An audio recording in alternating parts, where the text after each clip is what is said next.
દરિયાઈ તોફાનમાં રાજ્યના 11 માછીમારો મધદરિયે લાપતા થયેલા માછીમારો અમરેલી અને ગીર સોમનાથ જિલ્લાના છે। છેલ્લા 3 દિવસથી કોસ્ટગાર્ડ તેઓની શોધખોળ કરી રહી છે। જાફરાબાદથી દૂર દરિયામાં 3 બોટ ડૂબી હતી। ડૂબેલી 3 બોટમાંથી 17 માછીમારોનું રેસ્ક્યુ કરવામાં આવ્યું, જ્યારે 11 માછીમારો જે હજુ પણ લાપતા છે। મધદરિયે અટવાયેલા 11 માછીમારોના પરિવારજનો કે ચિંતિત છે। પરિવારજનો ચોક્કસપણે આક્રંદ કરી રહ્યા છે। જે જાફરાબાદથી દૂર દરિયામાં જે 3 બોટ હતી તે બોટ ડૂબી। તાત્કાલિક કોસ્ટગાર્ડે તમામ લોકોનું રેસ્ક્યુ કર્યું, જેમાંથી 11 હજુ પણ લાપતા છે। વધુ માહિતી સાથે સંવાદદાતા પરાક્રમસિંહ પણ આપણી સાથે જોડાઈ ચૂક્યા છે। પરાક્રમસિંહ પાસેથી વધુ માહિતી લઈશું।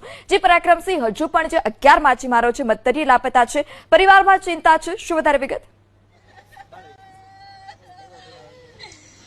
પરિવારમાં ચિંતા નહીં, પરંતુ પરિવારની અંદર આક્રંદ જોવા મળી રહ્યો છે। 4 દીકરીઓના પિતા વિનોદભાઈ ગુમ છે। અત્યારે જોઈ શકાય છે કે નાની બાળકી ઘણું બધું કહી જાય છે અને સરકાર સુધી આ દ્રશ્યો આપણે પહોંચાડવાનો પ્રયાસ કરીશું, કેમ કે જ્યારે માછીમારો દરિયાની અંદર દરિયો ખેડવા માટે જતા હોય છે, ગુમ થઈ જતા હોય છે, પરિવારની હાલત શું હોય છે એ આપણે બતાવવાનો પ્રયાસ કરીશું।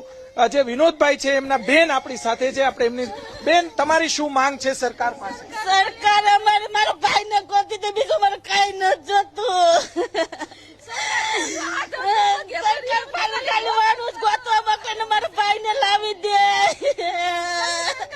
ગોતન કરે ને વાળું ને મોકલે, મારા ભાઈને ગોતી દે।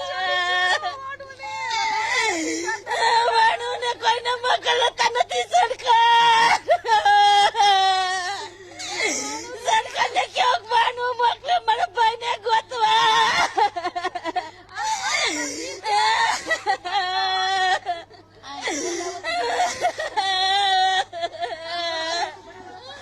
બેટા, ક્યારે તમારા પપ્પા થાય ને વિનોદભાઈ, ક્યારે વાત થઈ હતી બેટા? 11 વાગ્યા સુધી વાત થઈ હતી અમારી। પછી પપ્પા કે હવે હું જાઉં છું, હવે કોલ લાગે તો હું કરીશ, નકર નહીં થાય। પછી અમારી કઈ વાત જ નથી થઈ। તો તમે મારા પપ્પાને લાવી દો ને। સરકારને કેવું કે અમારા ભાઈને ગોતન કરે। સરકારે દરિયામાં વાળું ન જવા દેતા। વાળું જાય વગર મારા ભાઈને ઘર કોણ લાવી દે? સરકારને શું કહેવા માંગશો અને એજન્સીઓ, તપાસની એજન્સીઓ છે એને શું કહેવા માંગશો એક દીકરી તરીકે? હું એમ જ કહેવા માંગી છું કે તમે બોટ ચલાવો છો તો સરકાર દ્વારા ઓલું તો કરો, જેમ કે ગોતવા જાઓ, ઘરે શું કામ રાખો છો? કોકને તો મોકલો ગોતવામાં। બધાના પરિવાર રાહ જોઈને બેઠા હોય છે, બધી નહીં। તમે કાંઈ પણ નથી કરતા, બેઠા છે ખાલી બધા। ચોક્કસથી જોઈ શકાય છે કે ભાઈ, તમારે શું થાય? મારો મામાનો છોકરો છે। બરોબર, ક્યારથી પતો નથી અને કોઈ તપાસ, કોઈ સરકાર? ચોક્કસ જોઈ શકાય છે કે અત્યારે તેમના જે માતા, તેમના બહેન, તેમના પત્ની, આ બધા 4 જે દીકરીઓ છે એ દીકરીઓ, નાની દીકરીઓ છે એ બતાવવાનો પ્રયાસ કરીશું। અત્યારે વિનોદભાઈ ગુમ થયા છે। ભાઈ, તમારે શું થાય છે? મારા કાકા સસરા થાય। મારે એટલી વિનંતી છે કે સરકાર જલ્દી લોકોને ગોતીને, જેટલા પબ્લિક હોય એટલી બધીને ગોતીને લાવે। હા, છોકરીઓ હેરાન થાય। 4 છોકરીઓ છે, એના ઘરના છે, અત્યારે 2 ભાન પડી ગયા છે। હા, ચોક્કસ। હા માડી, બોલો। મારા દીકરાને કોઈ ગોતવા જતું નથી, કોઈ વાળું સોચતા નથી, સોચતા નથી। મારો દીકરો મને જોઈએ, મારા દીકરાને ગોતવા જાવ।